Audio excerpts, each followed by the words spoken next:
Welcome to Alzheimer Speaks Radio. I'm your host, Lori LeBay, and I'm so excited that you're joining us today. We are going to have a fascinating conversation as usual as we learn from people all around the world at all ages and stages of life. Stay tuned as we shift our dementia care from crisis to comfort. Here we go. What you think about, you will bring about.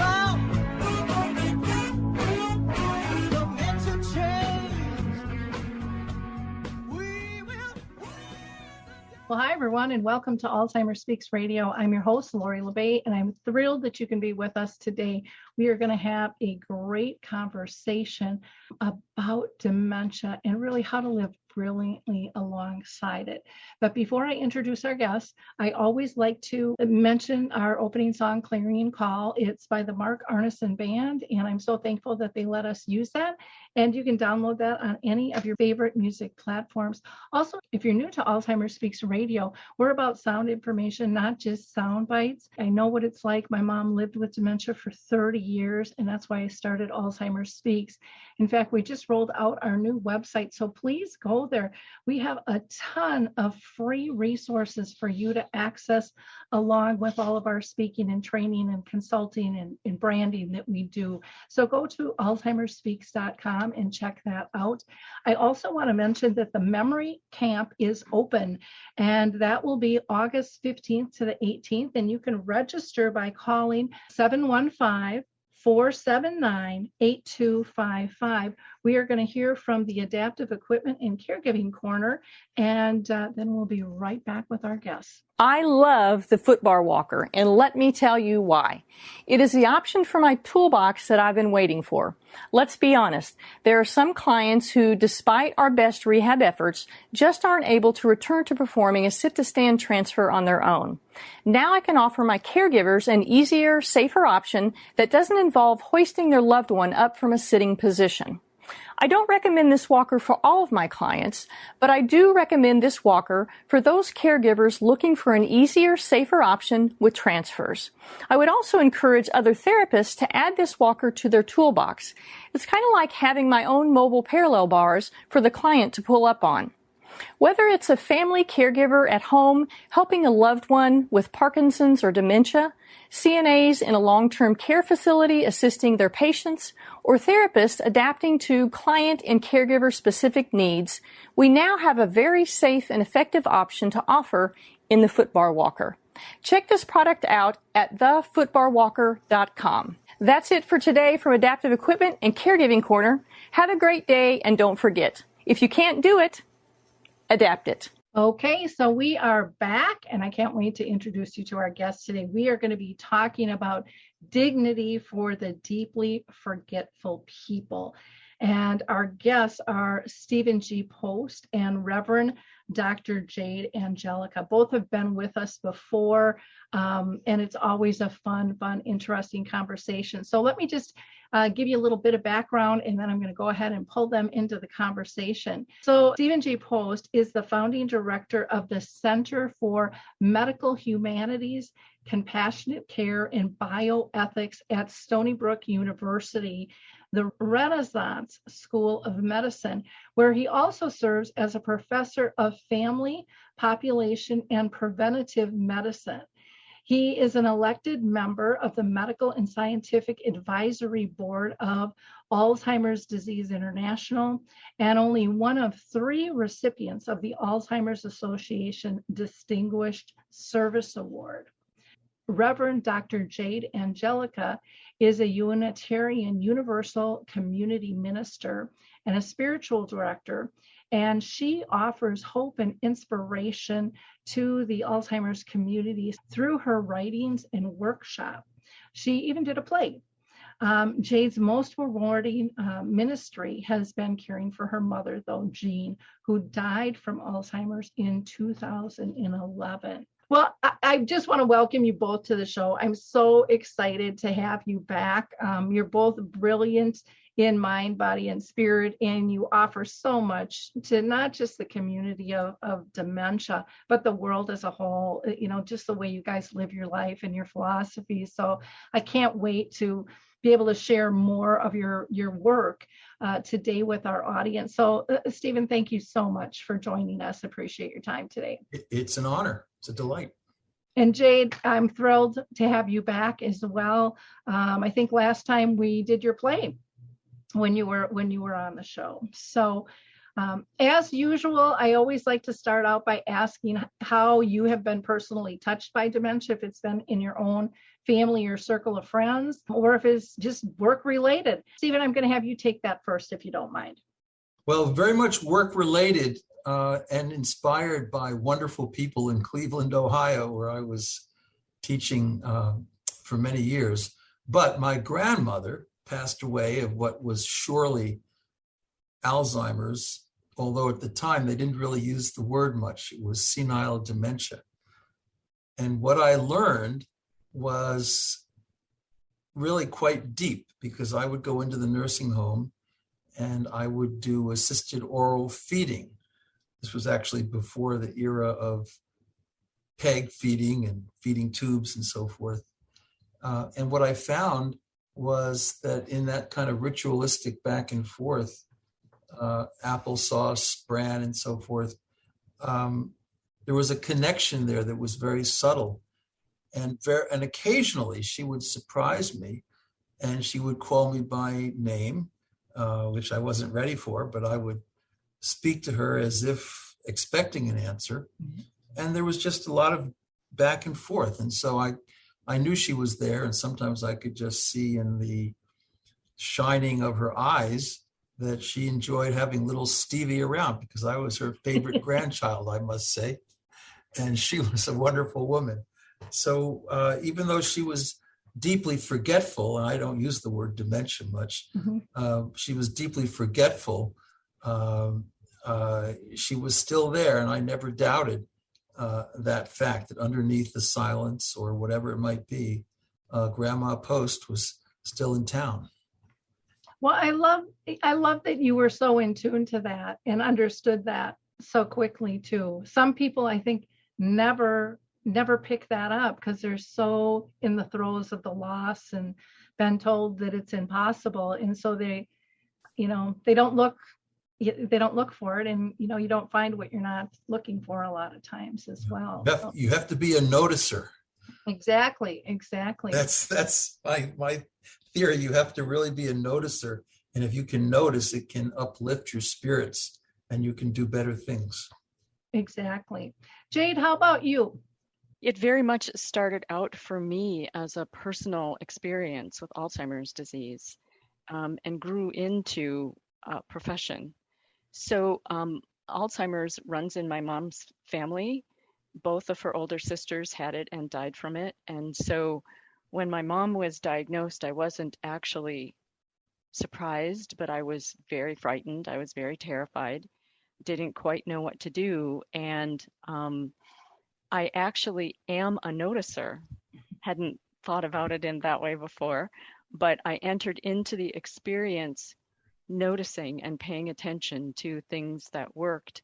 And at the time when I first encountered my mom with Alzheimer's, because we lived in different parts of the country, I had been taking improvisational theater classes.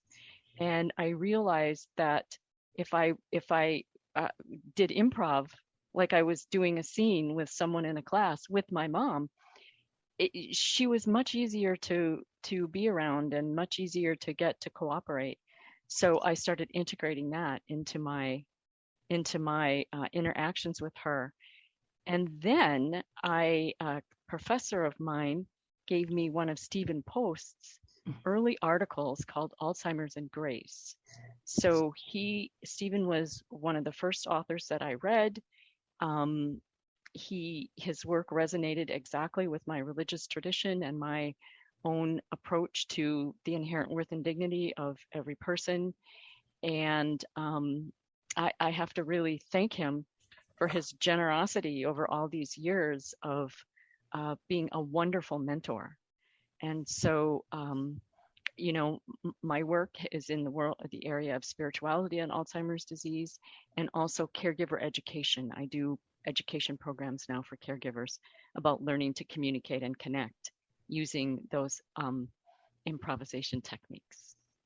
Wonderful. I never thought of myself as a noticer either, but definitely. And my mom taught me so many lessons because I notice things, and that's what I speak on is kind of multi-sensory skills in terms of communication and using emotional-based training to get people to feel the need to change. And I love noticer versus, a lot of times we use the word detective. Well, that just sounds like dang much work, and, we really have to hunt it down because things are so subtle and they're so easy to see. And we all observe these things in the rest of our lives, and why we kind of tend to turn the switch off when it comes to someone who's ill. And go ahead, Stephen, because you've got something to say. Well, yeah, I mean, I borrow the word noticer from Larry Dossey, who writes about premonitions and synchronicity. And he says you have to be open to these things in your experience. You have to notice them. Some people choose not to notice them. But I'll tell you, the word dementia doesn't help much. It's a purely medical term. Dementia, a decline from a former mental state. And it invites us not to notice. It invites negative metaphors, husk, shell, gone, absent, and so forth. Deeply forgetful is a much more inclusive concept. And, I have moments like every senior professor does out in the parking lot when I have to ask a medical student, do you have any idea where I parked my car today? Now, I know I'm really in trouble if I have to ask a medical student, do you know if I drove to work today? But, we have to recognize that we need more inclusive language. And deeply forgetful is almost, to be honest, getting to Jade here, it's almost a mystical concept. It's a very spiritual idea that somehow we all have those moments and there's more continuity than we think. And it's not them, the demented, versus us, the non-demented. It kind of ebbs and flows a little bit. Obviously, you get on and you have a diagnosis of Alzheimer's or some other illness that causes dementia. And that's a more significant problem. But we know what memory is. We know what it is to have a memory lapse of some major proportions and be embarrassed by it. So it's not alien to our everyday experience. Very true. And I think sometimes we would like to be deeply forgetful and just escape maybe some of the things around us. And we call that a vacation, or relaxing, when it's a conscious choice too. So, I mean, it is something that we all do at different times, intentional or not. It can happen. I do want to have a conversation on the title of your book, because that is the title of your book, Dignity for Deeply Forgetful People. And I'm always interested in the hows and the whys of the choice. Well, it's pretty much what I just said. I really believe in the concept of dignity, and as a philosopher, an ethicist, and respite provider for family caregivers over the years, I think dignity really conveys the sense of worth or significance, that just because someone doesn't have linear rationality intact and isn't quite able to make plans toward the future and move from point A to point B, they have many other wonderful forms of rationality. They can be incredibly creative, as everybody knows. They have symbolic rationality, so they can still know who they are, not so much what they're doing, but who they are. That bead, that rosary bead, can stimulate a prayer. That article of clothing can stimulate someone to sort of get back in touch with who they are because they wore that in the years past. So symbolic rationality is really important. And consciousness itself means a lot. So I was in Bangalore 5 years ago and doing a talk on dignity for deeply forgetful people at the Indian Institute for Advanced Studies. And in the back of the room came surprisingly, His Holiness, the Dalai Lama. And he put his hand down on the table in the back of the room, pretty pronounced. And he said, there's no reason to respect somebody less because their memory is compromised. It makes no sense. What really matters is their consciousness. They can still be conscious of the beauty of the world around them. They can smell the apple pie. Life is still rich for them, and that's what matters. And so dignity is such a bigger concept than Western philosophers have come up with. They've all said you really count as a human person if you have this linear rationality. But I got to tell you, a lot of times, especially when I get up in the morning, or I don't have much linear rationality, and when I'm asleep, I don't either. Well, and the other thing when you're talking about that consciousness and the Dalai Lama, I just love him. But I just think in terms of when I talk with people with dementia, they mention to me all the time that even though some things might be slipping with their memory or cognitive abilities, their other senses have heightened. And we hear that with somebody who's blind or hard of hearing, and yet it's still really poo-pooed in this industry that they can take all of this in and still have great emotion and connection to what's going on. And even be deeper, because they get freed. Sometimes the goodness in their hearts is disinhibited. So in the book, I talk about Willem de Kooning, the abstract expressionist, famous for pictures portraying anxiety and the intensity and the depression of modern times. He becomes deeply forgetful. He's diagnosed at Cornell Weill Hospital.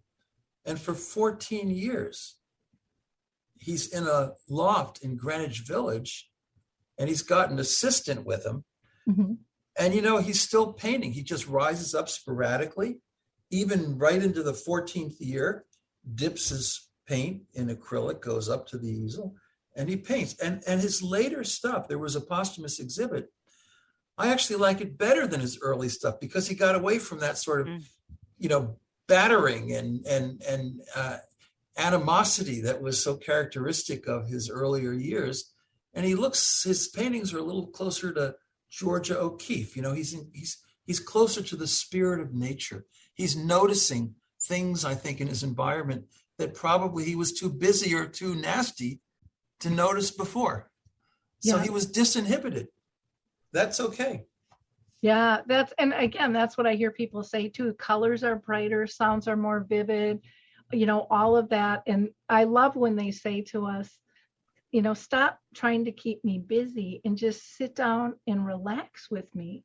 Take in the moment, and Jade, I know you see this too in terms of your work with people. Do you have comments that you'd like to add in terms of consciousness and ability and just art in general? I mean, the beauty that comes out when the ego has left the building and people don't really care what anyone's going to say anymore because they're just into what they're doing is so profound.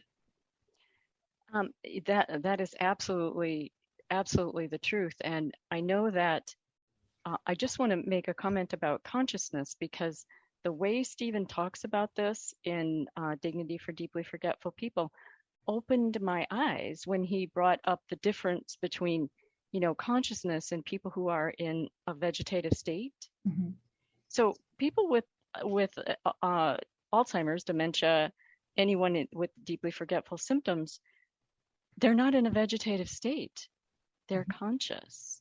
They're conscious. They're not able to express their consciousness in the same way that maybe they were before, the same way that we do, but they are conscious. And I know I had all kinds of experiences like this with my mother, that she was able to do things that people didn't think that she could do just because they weren't taking the time to give her the opportunity.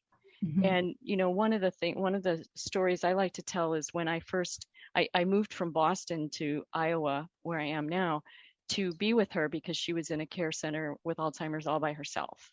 Mhm. And so I came into the care center. I'm a spiritual director, so I'm trained to notice. And I went into the care center looking for God. Mhm. And what I found was phenomenal. But early on when I was there, I was walking with my mom and we went to the elevator. And I said to her, push the button down. I was trying to figure out what she could do and what she couldn't. And I stood there for quite a while. And then I saw her little finger start to twitch. And then she very slowly raised up her arm and she pushed the button with the down arrow. So she knew, she was very conscious. We got into the elevator and I thought I'd keep trying this. And I said, okay, push the button 1. Finger comes up, pushes the button 1, and down we go. So I was learning, just discovering all these things I just didn't think were possible, that they were there, that she had all these abilities, and it was up to me to draw them out. And oh, what a wonderful time we had doing that. Well, and how fun for you to see, but how empowering for her to be asked to participate and to be able to complete that task, just like you would normally. And Right. I think we live in such a fast-paced world. If somebody doesn't do it in a nanosecond, oh, get out of my way. Let me just do it, and we barge in and then we just don't ask again because we're so impatient these days. And Stephen, I can see you got something to say. Well, no, it's just, but on the spiritual note, Mm-hmm. Eckhart Tolle and all these folks tell us that we should try to get a little bit free Mm-hmm. from chronological pressures. I have to get up early in the morning and meditate and pray. And then I come into this building and I run a department and a center. And, it is just Johnny on the go. And I long for the present. I long for the moment. I long to be in the now. And when I'm around individuals at the VA nursing home, which is just down the street here, I can't help but be in the present. I'm in the pure present. I mean, it's not that they don't have connections with their past, and they do, and that's an important thing to note and to observe. But there's something about getting away from the chronological straitjacket Mm-hmm. that really limits our ability to see and to hear and to notice and to capture the value of life. I love that term, chronological straitjackets. Jade? Yeah, I just want to add that The Power of Now, which is the Eckhart Tolle book that maybe Stephen is referring to, that was the experience I would have with my mom, because people with dementia are very present in the moment. The moment at hand is really all they've got going on. And so we can join them in that moment. So I would go to the nursing home. I would be there maybe 3 or 4 hours. And I was totally present in my mom's world, totally present in her experience with her and with all the people who had dementia. And when I left there, I felt like I'd been on vacation. Mm-hmm. I wasn't worried about a thing. I was just very, very present in what was happening during those hours. And that was another thing I noticed. Wow, what a surprise. So that's one of the things I really invite caregivers to pay attention to, is you can join the people with dementia in their moment and be there completely. And it can be a marvelous experience in a lot of ways. Peace and joy. I remember when I was younger, I used to work Mm-hmm. with developmentally disabled, and my mom would go, you have the patience of Job with them. But with the rest of us, not so much, because then I was back to my, boom, boom, boom, boom, boom, get everything done. And when I was caring for my mom, it took me a little while because, I was a real estate agent. So you're on call really 24/7 with stuff to put my pager down and turn my phone off, because I really thought the world was going to explode if I just was quiet, because I was so used to being so busy. So that took me a little bit of time, but then it was like, gosh, I got to the point where the safest and the calmest place to be was sitting next to her in silence. And just, and then, you kind of want to slap yourself in the face going, how much of this did I miss, and for what? For what? To feel that kind of safety and that kind of comfort. Same like when someone is shadowing somebody. People are like, I just want to go to the bathroom and have some privacy. And I mean, they do it with a 2-year-old, and they do it with someone who has dementia as well. And, I try to get them to understand what a gift you are to them. And I have a picture of Snoopy and Charlie Brown, and who was the little one with the blanket? I can't even remember. Linus has this little blankie. I'm like, you are their blankie. You give peace and joy and safety. That is an honor to be able to give that to anyone, and to when you look at that in a different light, then it's like, gosh, how lucky am I to be part of this? It really changes perceptions. And I think that's one of the biggest things that we struggle with is changing all of the fear-based mantras that have been taught and pushed out for so many years, that there is love and joy, but it's up to us to find that. And so many times we're looking at the loss, or we're looking at the fear of the future. And, the only time we can identify joy or create it is in the moment.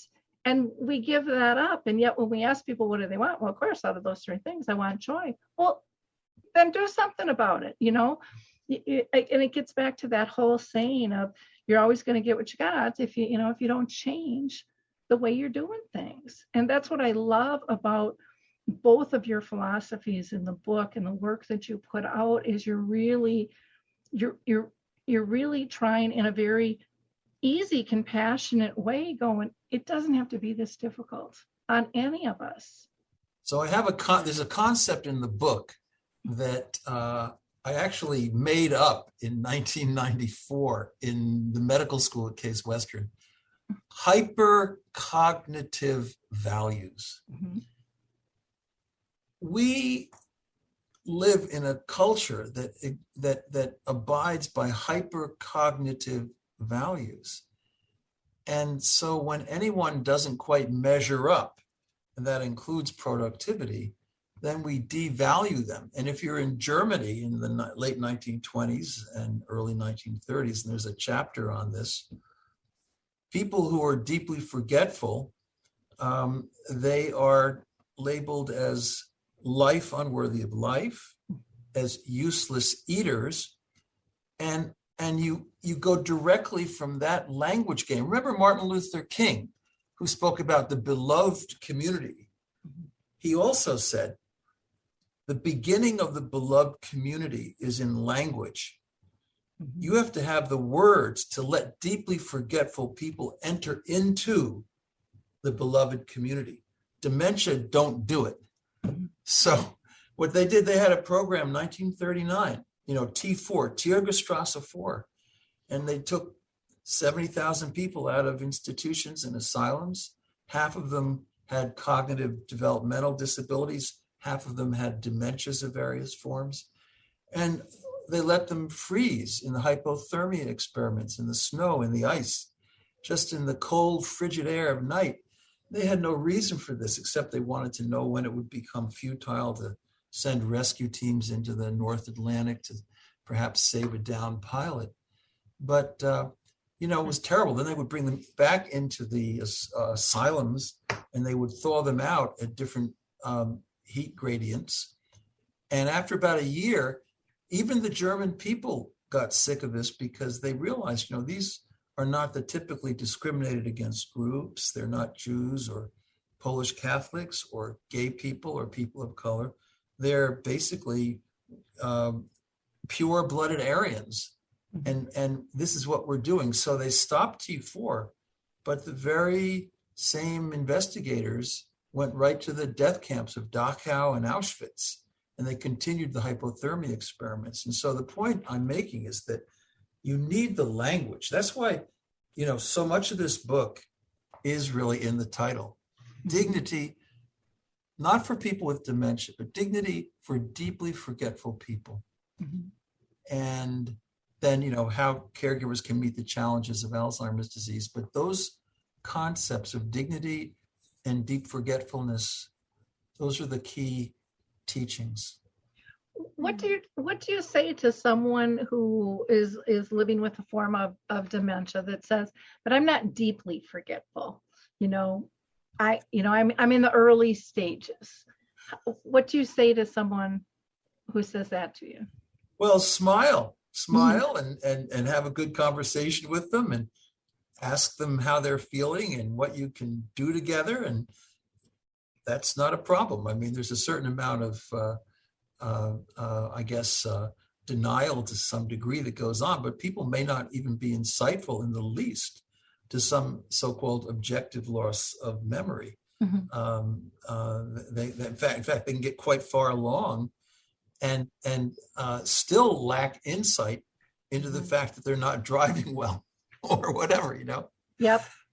I'd like to just add, that's one of the things Tom Kitwood did in his studies, that the very top of the list of signs of well-being with people with dementia is dissent.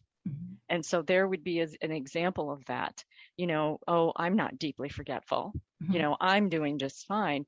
And, celebrate that. That's dissent. We don't want to give them medication. We don't want to give them reality orientation. Just want to say, oh, okay, great. I'm glad you're doing well today.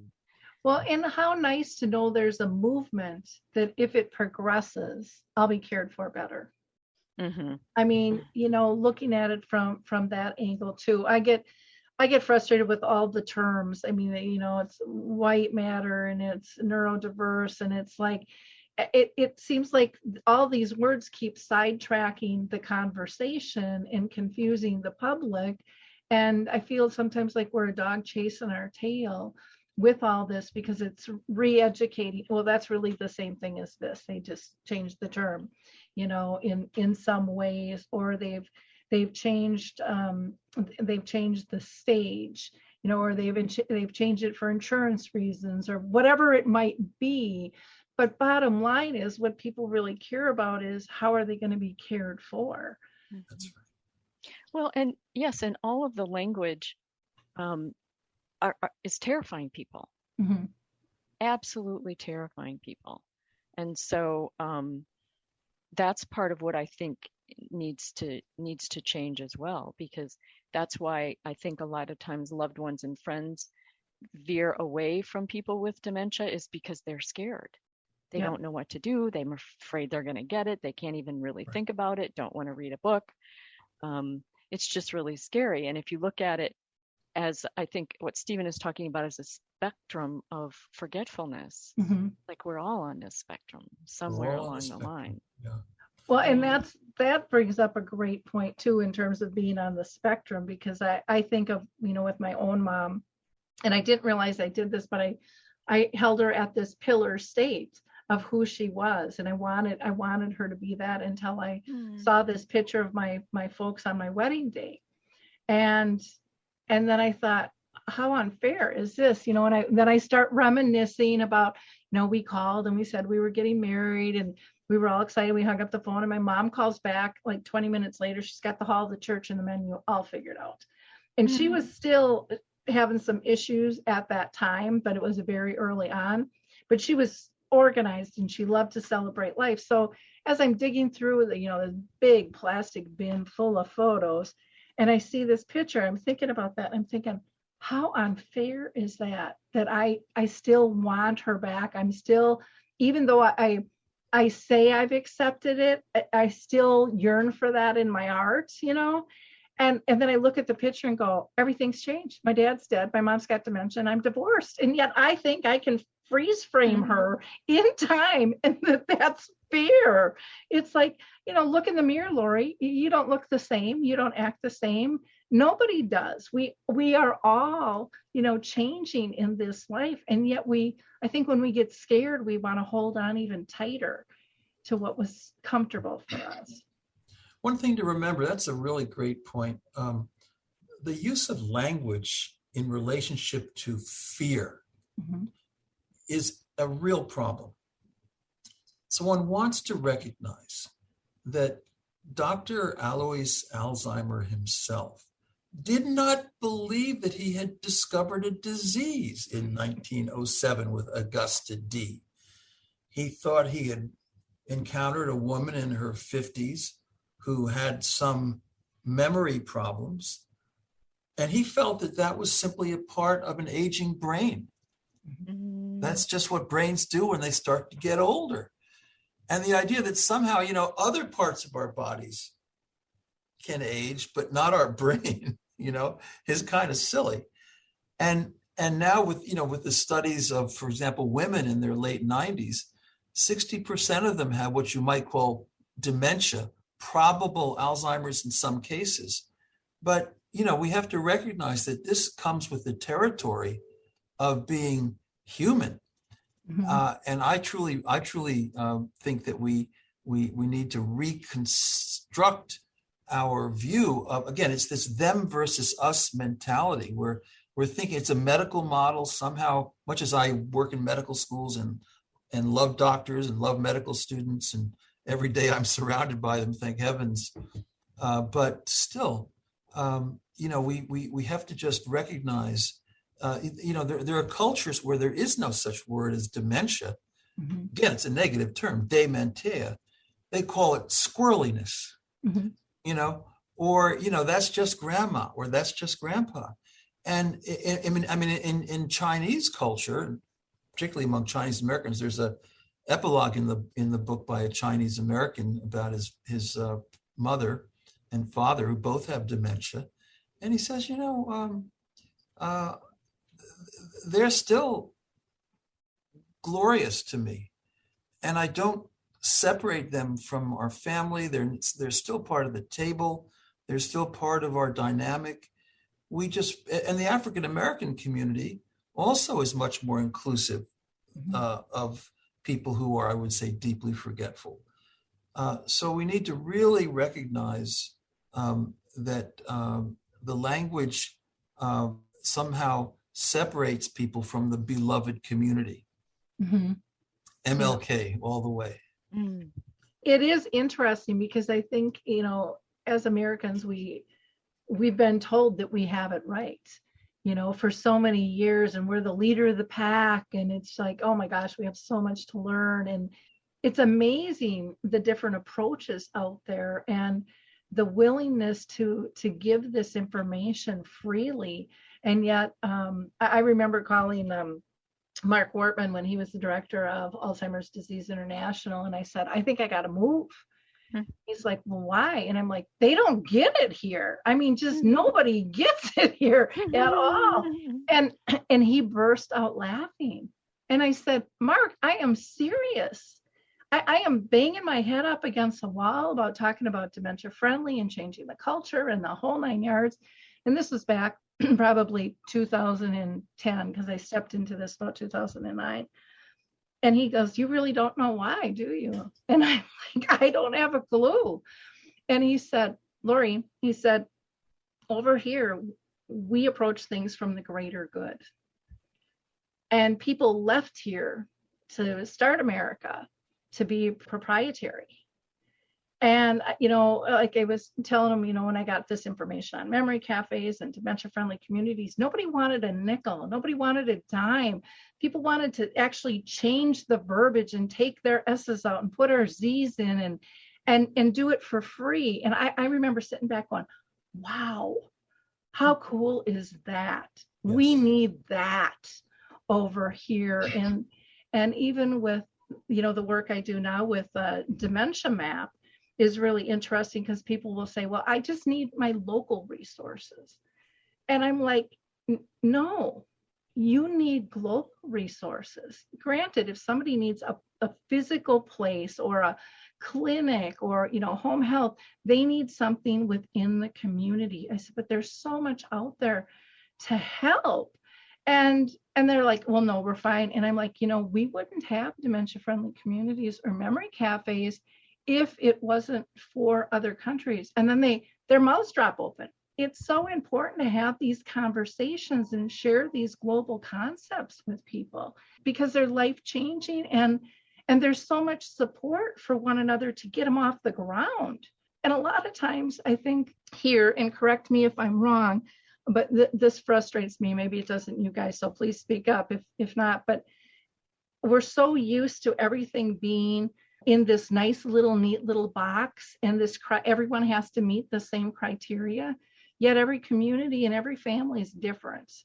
And, we put this structure in there and we tell them this is the only way it can be. And we shut down creativity in terms of really expanding and meeting the needs of the person and the family and the community. And, that creativity also reduces a lot of costs.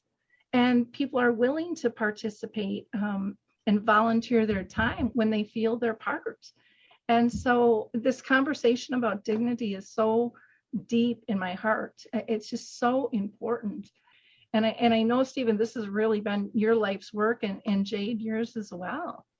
I'd just like to add something about language here, because I think some of the language that we use in the United States about disease is war language, is battle language. You've got to defeat this and we're going to conquer that. And part of the problem with the dementia diseases is that they can't be conquered. They can't be, they can't be beaten. And so we end up in this hopeless place, and we end up in this place where, we're throwing all kinds of money at pharmaceutical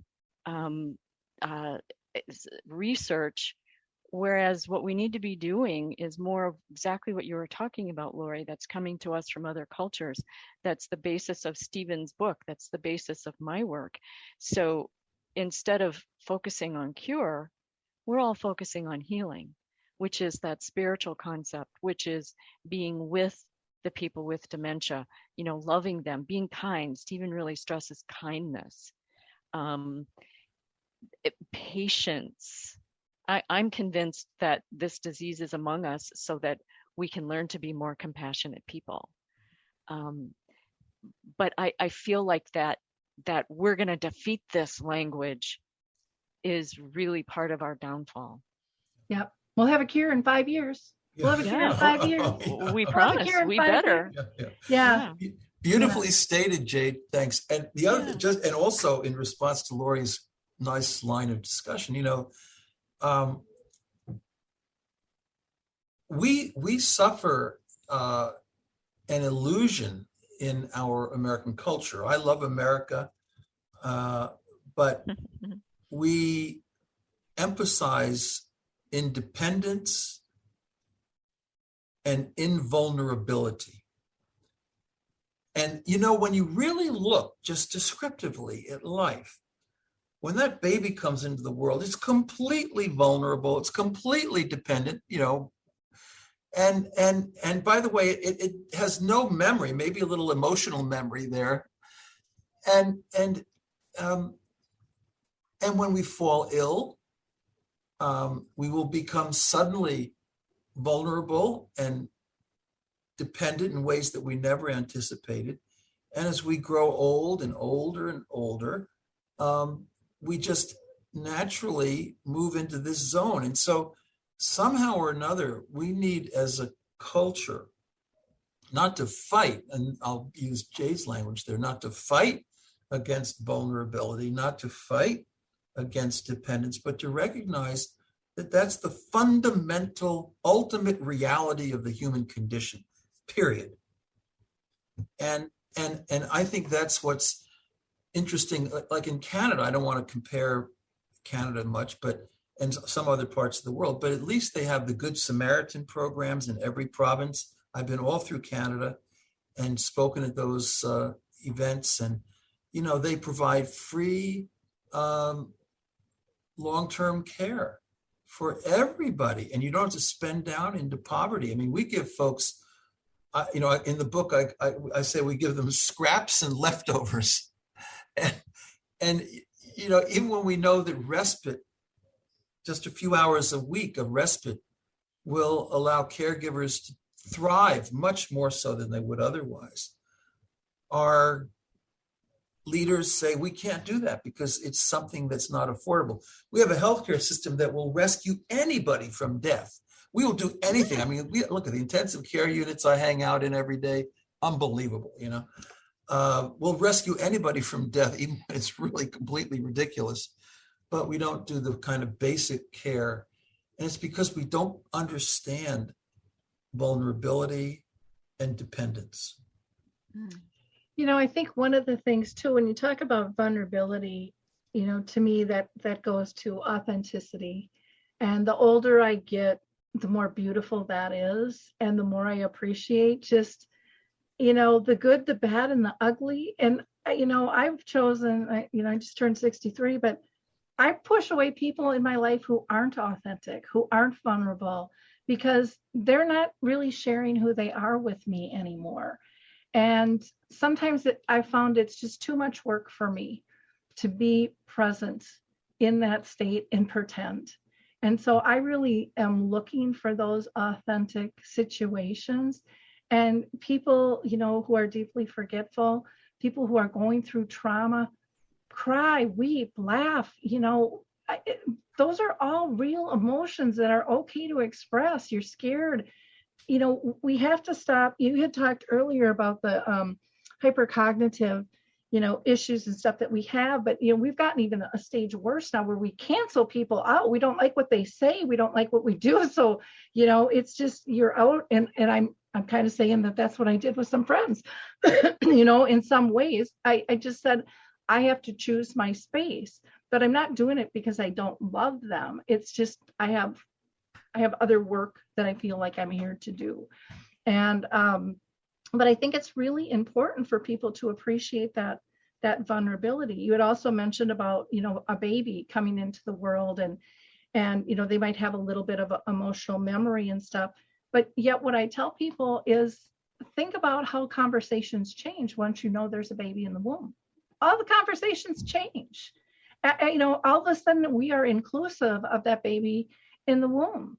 And yet when someone is sick, we like push them away and try to forget them. I'll never forget analyzing even my own situation with my folks. My dad had brain cancer. My mom had Alzheimer's disease.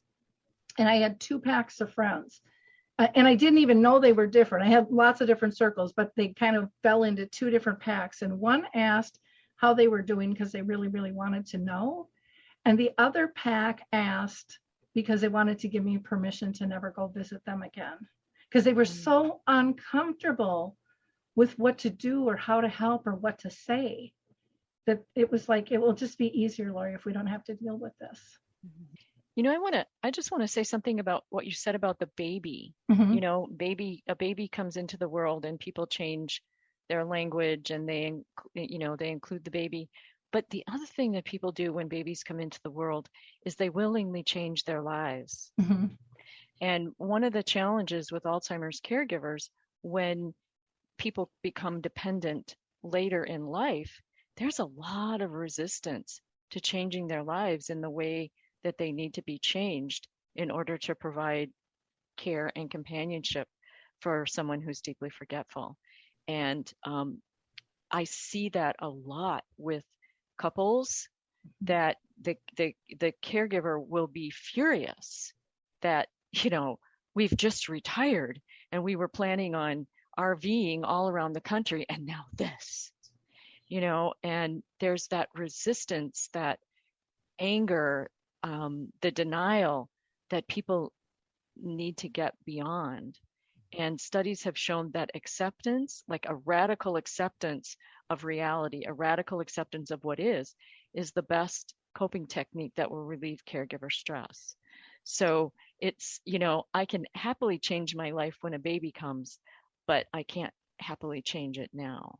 Mm-hmm. And if we can encourage people, you know, to change as change needs to happen, their lives and the lives of the deeply forgetful people are going to improve exponentially. Yep. Let go, let God. Yep. And move forward. Mm-hmm. That's for sure. Stephen, was there anything that you wanted to add? No, I think that was a very beautiful statement. It really was.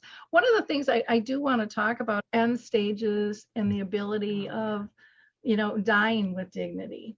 I know that that's a really tough topic for many.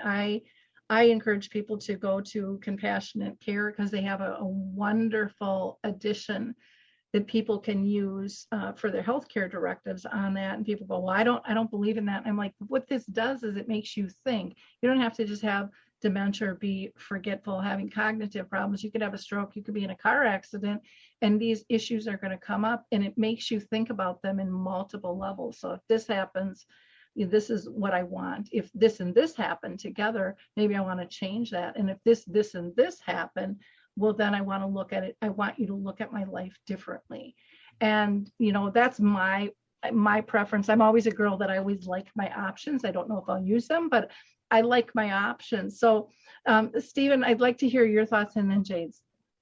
Well, as a medical ethicist by profession, and I've been running all around the U.S. for the better part of 30 years doing workshops in these areas, I would say, first off, that all of our research indicates that 95+% of older adults interviewed and asked this simple question: were you to be struggling with dementia, would you want any medical treatment whatsoever that would extend your life?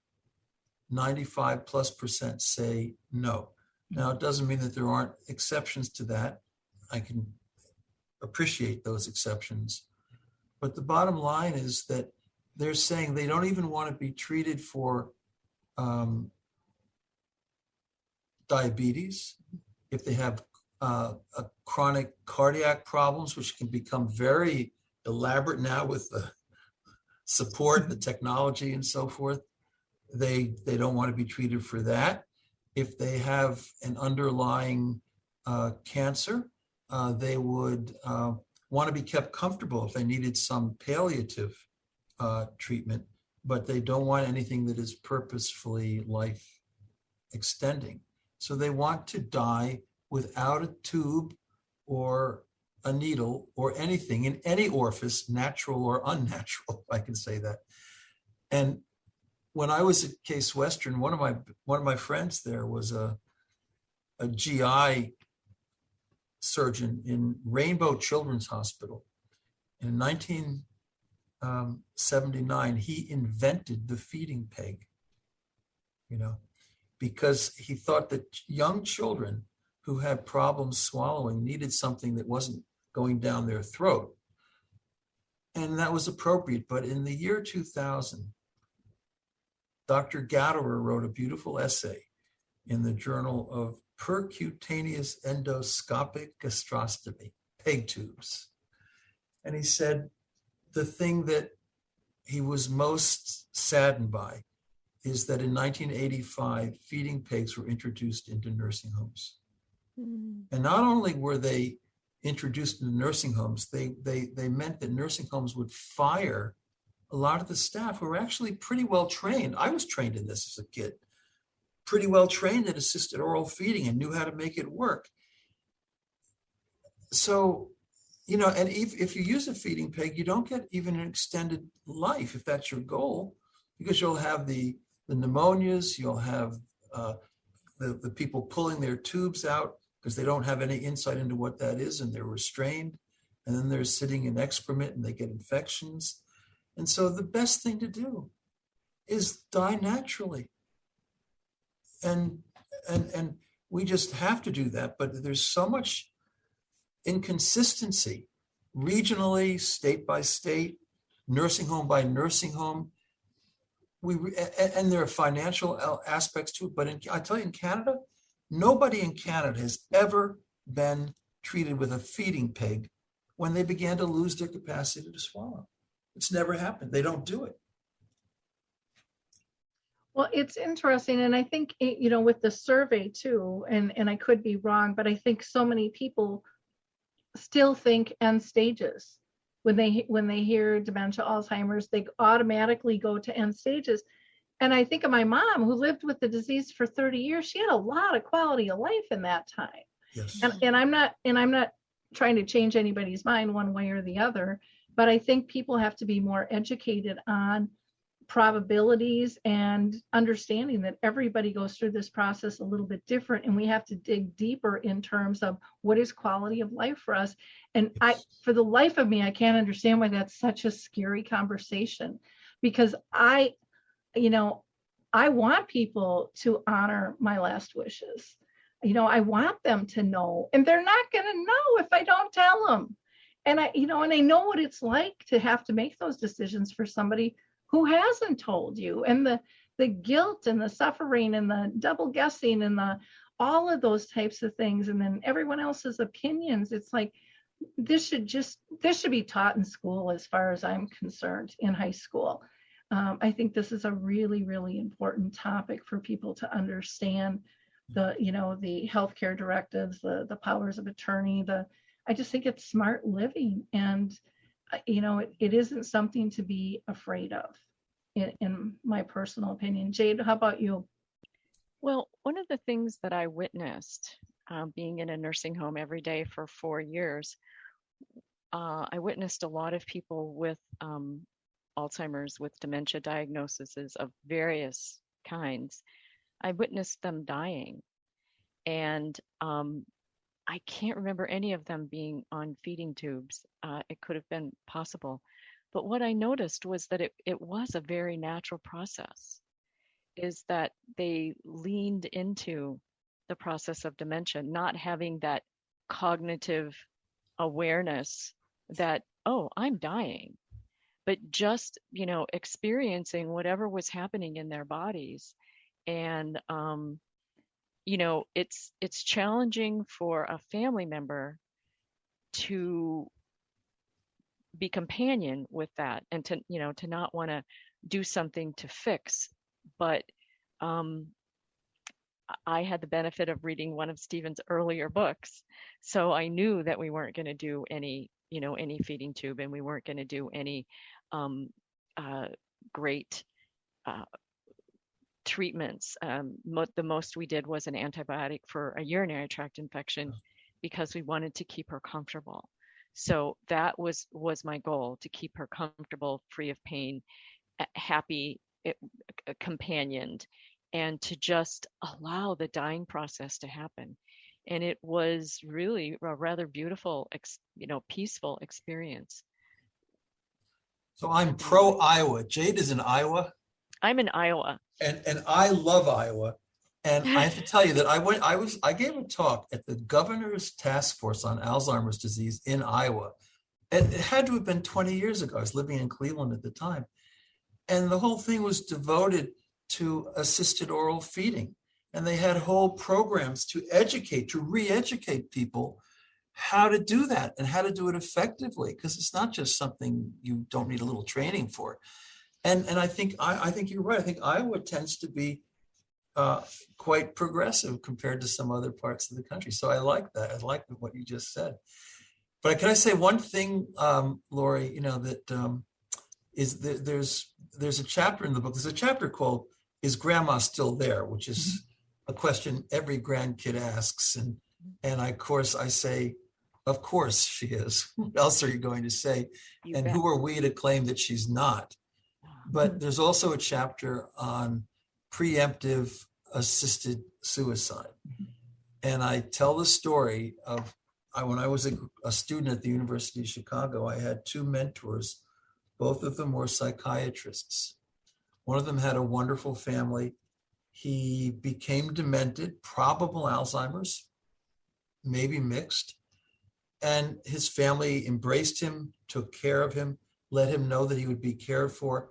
And he did live for another 10 years or so, and did pretty well, actually. But there was another psychiatrist who had no family at all. He was what now, I don't like the language they're referring to as I live alone. And he took 40 Secanols in a plastic bag over his head, and he died.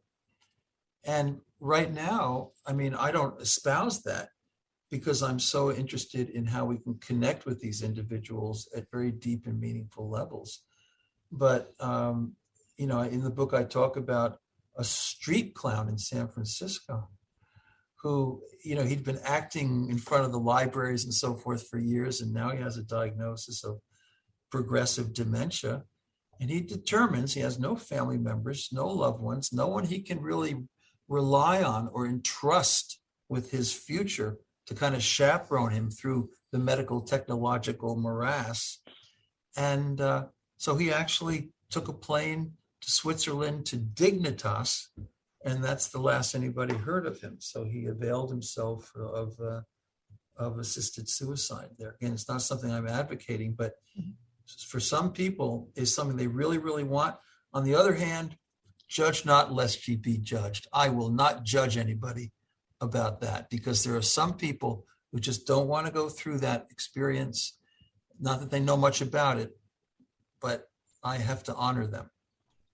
Yeah, we did a show several years ago about that. And we had people living with dementia. We had care partners. We had physicians. It was funny, I couldn't get any religious person to join that conversation at all, which I thought was really interesting. And, minds were changed after that conversation, because people were all different, and they all had thought it through. It wasn't something that they took lightly. So I hear people to this day say, well, I have my stash of pills. I hope I remember where they are when I need them, because they're thinking about that. We had one gal who moved with her family in order to be able to do an assisted suicide. She planned 3 months ahead. She told all of her family and friends so people could come and visit. And it was the most beautiful thing to witness. And I just witnessed it through Facebook with her postings and stuff. Oh. But, she just felt like she was too much of a burden to her family, and that they couldn't change to meet her needs. And they still wanted her old self. But it was so beautiful. Everybody was on the same page with it. And I'm like you. I don't want to judge that. I don't want to say one way is right or wrong. I think everybody has different circumstances. But I think it's a conversation of, again, getting educated on the process and what does this even look like, and understanding, again, it's different. It's different for everyone. And there's still bullying that goes on with many people living with dementia, with people saying, well, my husband didn't act like that, or my mom wasn't like that. You're faking it, for these people who are living with dementia and strong advocates out there. And they're like, you have no idea what this takes me, to do to get up on stage. I'm down for the count for 2 or 3 days, because I pull my energy together because I'm passionate about this. And people just really don't understand the process of the mind and the body and the soul and their particular situation in life. So thank you for bringing up this topic. I think, again, it's an important one to be had. And again, we could talk all day on it. People can reach out to Dr. Stephen Post by going to a website called unlimitedloveinstitute.org. And it's Stephen G. Post, Stephen with a PH. Oh, you're right. And Jade has a great website. Yes, healingmoments.org or jadeangelica.com. And people can also email you at, it looks like jadeangelica@gmail.com. Thank you both for being with us today. Always fun. I could talk to you guys for a week straight, and I don't think we'd run out of things to talk about. So thank you for your work, your energy, and your love in terms of changing the world to be a better place. Appreciate it. Well, thank you very much. And to our listeners, I hope you like, click, and share this episode. Alzheimer Speaks is here to raise all voices. So maybe, just maybe, you can be our next guest. Visit us on our new website. It looks all different, but go to alzheimerspeaks.com and go to our resource page, and you'll find more information about not only the show and how you can be a guest, but maybe you're living with dementia and want to participate as a panelist on our dementia chats or our dementia in the arts program. Lots of free, fun things there to keep you engaged and lift you up and know that life is worth living. Thanks, everyone. Till next time. Bye-bye. Bye. Hi, everyone. This is Meredith from the Senior Fitness with Meredith podcast, where I discuss all things for seniors, from fitness, your health and wellness journeys, how to be all over strong and beyond. I also have my mini podcast called Motivation with Meredith. It's a great, quick motivational pick-me-up for your days. Join me, listen now, search for Senior Fitness with Meredith on your favorite podcast platform.